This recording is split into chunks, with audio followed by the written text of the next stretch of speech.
Hello and welcome to this tutorial. In this tutorial I want to show you how you can create these MetaHuman NPCs, like this guy sitting on the bench,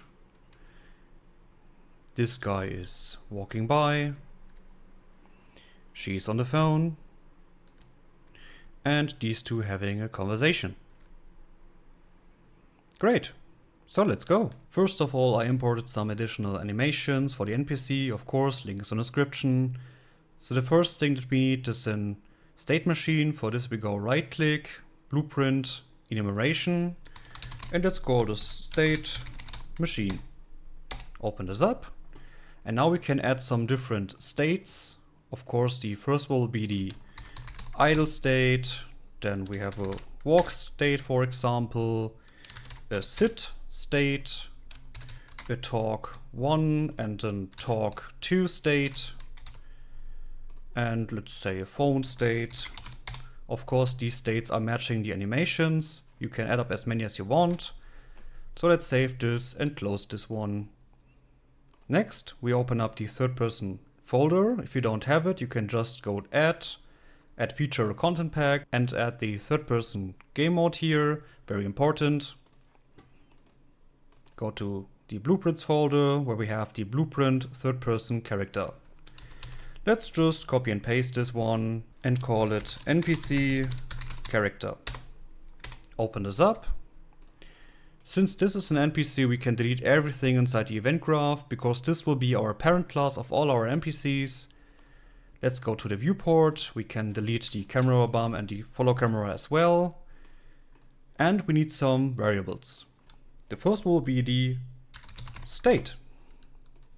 This will be our state machine object reference, and when we compile and save this, you can see we can set the state already here. Of course, we will leave it to the idle state on default. Next, we need the destination variable. This will be a target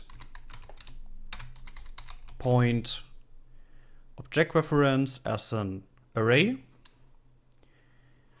And the last one will be the target point as an integer single variable. Next, let's go to the event graph. And we start up with the event begin play. Take out the destinations. Get a copy. Then get the target point, connect it. Say is valid with a question mark. On true, we say AI move to. We need a reference to self as a pawn.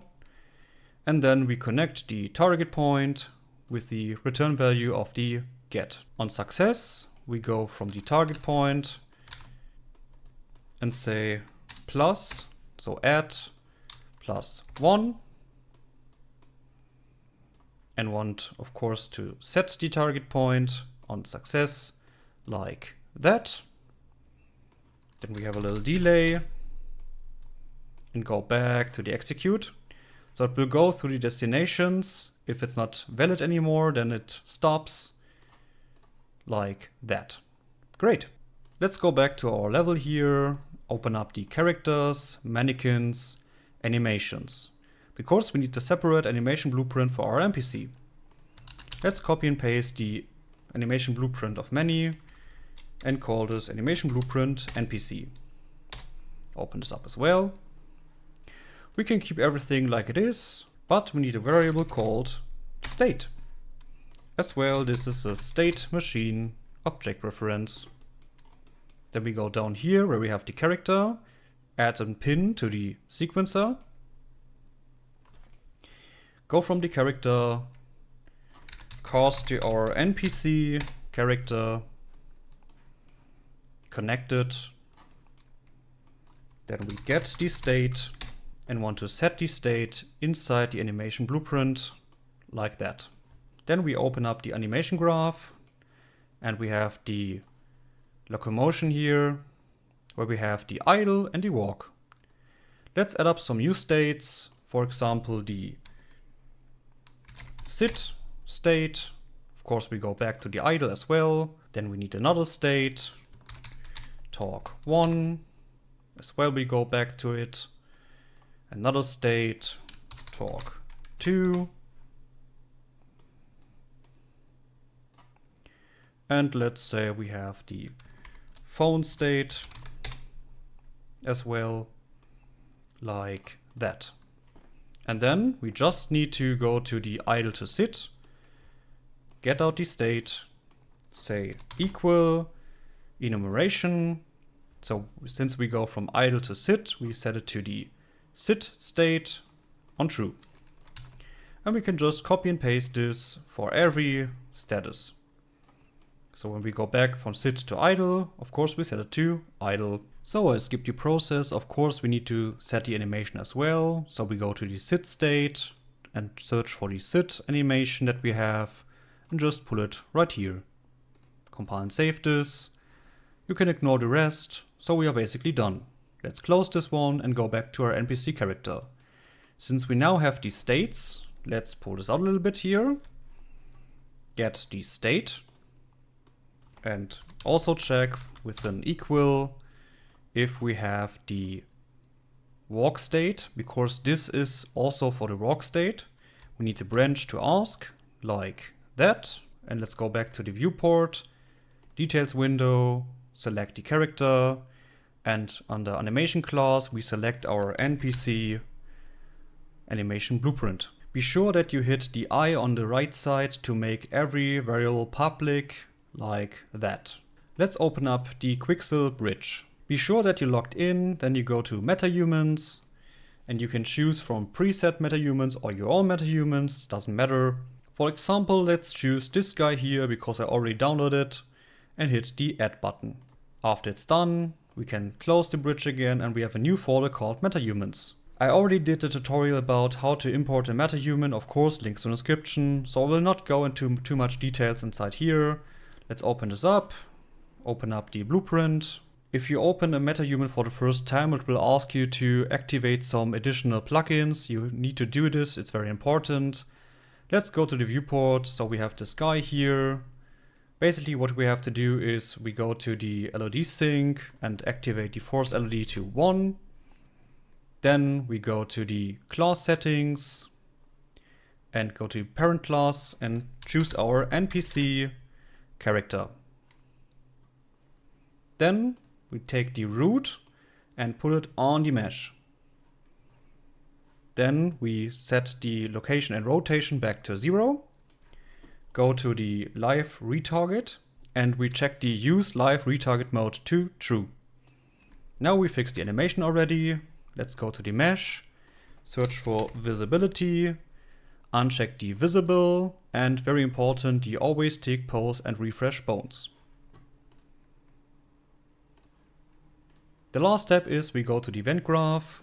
We have already the begin play event here. Then we say right click, add call to parent function, and just connect it. Compile and save this.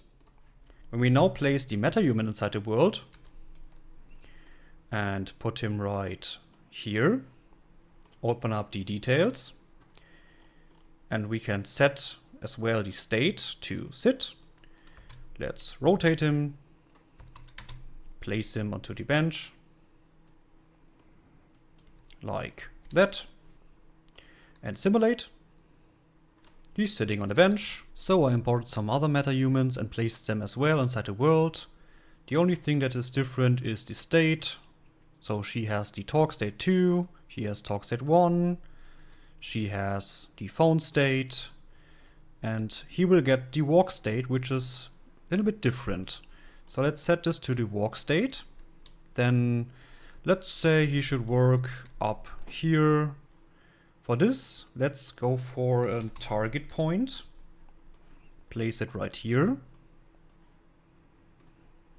And very important, we search for an nav mesh bounce volume. Place it inside the world. And when we hit the P key, we can see this green radius here. This is the walk radius. So it's very important to place this all over here. like that. So the green area is where the NPC can walk. So be sure that the NPC and the target point is in this zone. We press pre again, we can make it invisible, like that. And now we go to the details window again, select the character, then we hit the plus on the destination and select the target point. Great, let's see if this works. We hit simulate. He is running to the target point. Let's slow him down a little bit.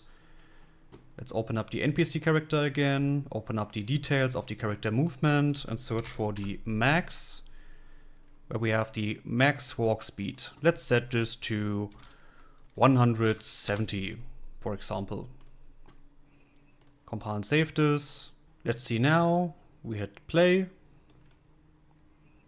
He is walking to the target point. These guys having a conversation. These guys sitting there. And she's on the phone. Great. So I hope you enjoyed the tutorial. If you have any questions, please let me know. And yeah, goodbye.